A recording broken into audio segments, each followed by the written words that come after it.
starting to get colder, so I decided to make some Zuppa Toscano, Olive Garden's popular soup. So what I've done is I've chopped probably about 6 to 8 strips of bacon into small pieces. You see there, real small. And after this is browned and crisp, I'm going to turn it around and throw that into this paper towel and leave about 2 tablespoons of the bacon grease in the pan. This is almost ready here. Oh, a little hot. Let's turn it down a little bit. All right. Over here, I have got some stuff defrosting. Probably not the best way to do it, but oh well. That's how we're doing it today. And this isn't going to be a fancy, pretty situation. I'm going to take this, skin them, throw them in here after the bacon is done, and then we'll be back right after that. All right, so for our sausage, we peeled them, we pulled the condoms off of them, we're raw dogging them now into the pan of 2 tablespoons of what's that shit called? Bacon grease. There you go. I cook with bacon grease quite a bit, actually. If you want to make all of your stuff taste better, put bacon grease in it. And so what I'm going to do here is just start making it, like grounding it up so it gets into chunks. What you could do is what I usually do if I have more time is I just pull them apart and just throw pieces one by one in there. Small bite-sized pieces. Be back after a moment. Okay, so my sausage has been browning, and I use just plain Italian sausage, buying the bulk one from Costco. That doesn't have any really seasonings in it. And what I did instead, because the recipe calls for spicy sausage, I threw some menudo mix that you get from the Mexican section in the store. And I put that in there. So once this is done, we're going to put that onto the paper plate. I'm going to chop this medium onion. I'm going to mince these 9 cloves of garlic. I'm going to wash my 4 potatoes to put in there. And we'll be back. All right. Our onions are just about ready to throw the chopped garlic. So it was 9 cloves here. That was 1 medium whole onion, white onion. What else do we got? I gotta take these, our russet potatoes, and peel those. So I'm gonna do that right after I throw this into that pot there. All right, so we added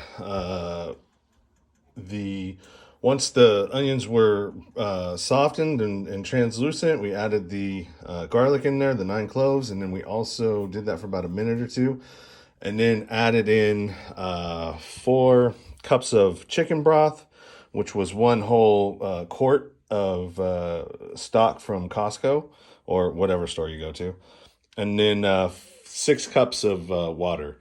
Now I'm going to skin or peel and chop the potatoes. I'm going to cut them in bite-sized pieces and add this in once this comes to a boil.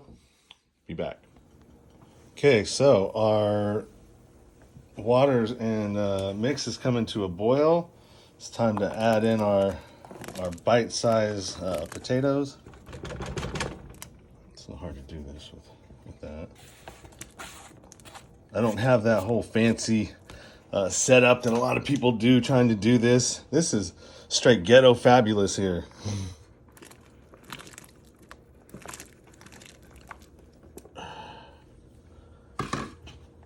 All right, so we got our 4 potatoes chopped into bite-sized pieces. We're gonna let that come back to a boil, and when the potatoes get tender, we're gonna add in our kale. So you can use whatever kale you want. I prefer the chopped. I put 4 cups of that into there.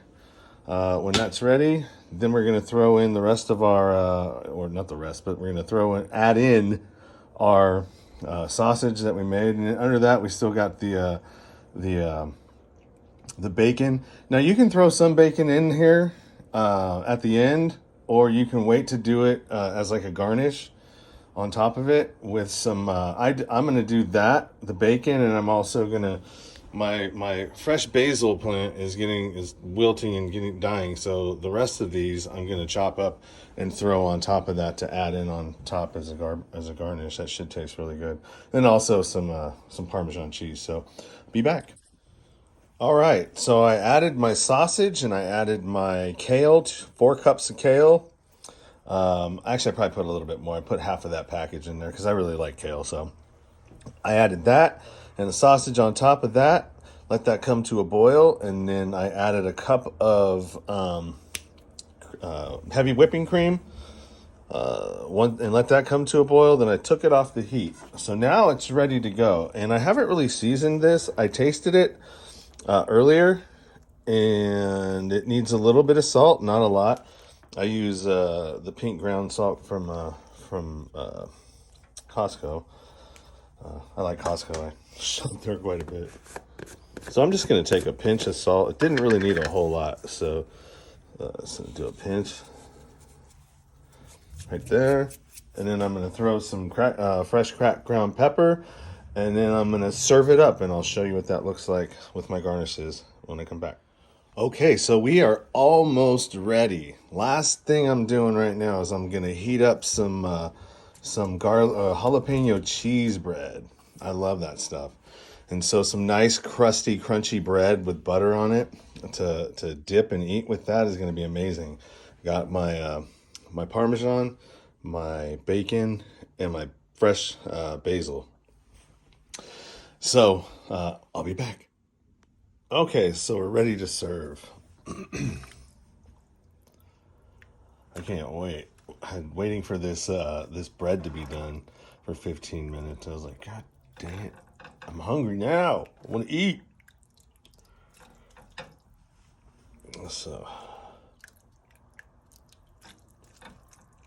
So this is the first video that I'm doing this, so bear with me. I love to cook, man. I like making all kinds of stuff. I also make cannabis infused stuff too, so look for some of that to come in the future. And if you liked the video, do me a favor and subscribe, like, and yeah, I hope you enjoy, because this is good stuff here. I love making this soup, especially when it starts to get a little colder. All right, we're gonna have a little.